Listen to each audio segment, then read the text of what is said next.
తెలంగాణ బీజేపీలో ఏం జరుగుతోంది? పార్టీలో రాష్ట్ర నాయకత్వం అంటే జిల్లా అధ్యక్షులకు చులకనైపోయిందా? కేంద్ర మంత్రి రాష్ట్ర పార్టీ అధ్యక్షుడు ఇస్తున్న ఆదేశాల్ని జిల్లా బాధ్యులు బుట్టతాకలు చేస్తున్నారా? గ్రౌండ్ లెవెల్ రిపోర్ట్స్ అడిగితే గాలి లెక్కలు చెప్తున్నారా? కమలం పార్టీ జిల్లా అధ్యక్షులు ఎందుకు మొండికేస్తున్నారు? రాష్ట్ర నాయకత్వాన్ని ఎందుకు లైట్ తీసుకుంటున్నారు? తెలంగాణ బీజేపీ అధ్యక్షుడిగా రామచంద్రరావు పగ్గాలు చేపట్టి 10 నెలలు గడుస్తున్నా క్షేత్రస్థాయిలో పార్టీ గేర్ మార్చడం లేదు. రాష్ట్ర కమిటీ సభ్యులు నామమాత్రంగా మారిపోయారని టాక్ వినిపిస్తోంది. కాషాయ పార్టీ రాష్ట్ర కమిటీలో చోటు దక్కిందని సంబరపడాలో, స్థానికంగా పార్టీలో పట్టులేదని బాధపడాలో తెలియక రాష్ట్ర కమిటీ సభ్యులు తలలు పట్టుకుంటున్నారు.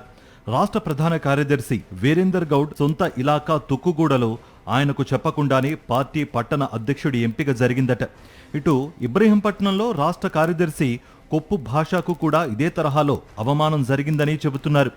రాష్ట్ర నేతలంటే జిల్లా నాయకులకు చులకనగా మారిందనే టాక్ వినిపిస్తోంది. ఇప్పటికే వికారాబాద్ జిల్లా అధ్యక్షుడితో బలవంతంగా రాజీనామా చేయించిన రాష్ట్ర నాయకత్వం మిగతా జిల్లాల అధ్యక్షులకు స్ట్రాంగ్ సిగ్నల్ ఇచ్చింది.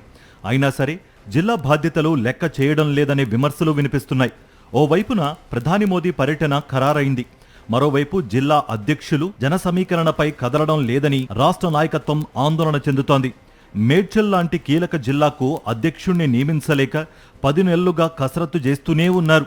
వికారాబాద్ జిల్లాకు కొత్తగా పార్టీ అధ్యక్షుడిగా ఎవరిని నియమించాలనే దానిపై నెలల తరబడి కసరత్తు కొనసాగిస్తున్నారు.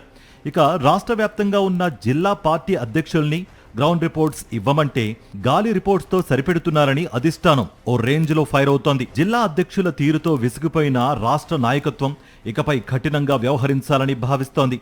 అంతర్గత చర్చల ప్రకారం రాష్ట్ర బీజేపీలో భారీ స్థాయిలో సర్జరీ జరగబోతోంది.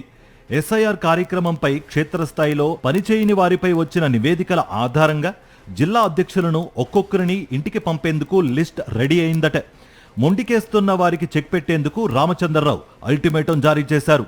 తప్పుకుంటారా, తప్పించమంటారా అన్నట్లు పరిస్థితి మారింది.